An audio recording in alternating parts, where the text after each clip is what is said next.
Hi, எப்பயுமே மாம்பழத்தை ஒரே மாதிரி சாப்பிட்டு போர் அடித்தா இப்போ ரெண்டிங்காக போகிற இந்த மேங்கோ கிரேப் ரோல் செய்து பாருங்கள்.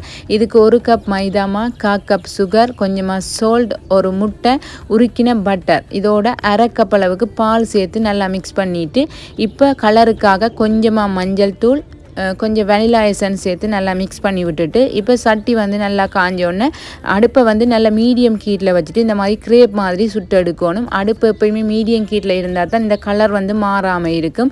இது வந்து வெந்து வந்தோடனே திருப்பி மெட்ட பக்கம் போட்டுட்டு இப்போ இதை எடுத்து ஒரு 5 நிமிஷம் ஆற வச்சுட்டு நான் வந்து விப்பிங் க்ரீமுக்கு கொஞ்சமாக சுகர் சேர்த்து நல்லா விப் பண்ணி எடுத்து வச்சுருக்கிறேன். இப்போ அதை இந்த கிரேப் மேலே தடவிட்டு மேலே மாம்பழ ஸ்லைஸும் வச்சு நல்லா ரோல் மாதிரி நல்லா டைட்டாக வந்து இதை உருட்டி எடுத்து கட் பண்ணி எடுத்து சாப்பிட்டோம்னா அவ்வளவு சூப்பராக இருந்தது. கண்டிப்பாக இந்த ரெசிபியை ட்ரை பண்ணி பாருங்கள். எப்படி வந்திருக்குன்னு சொல்லுங்கள். தேங்க்யூ.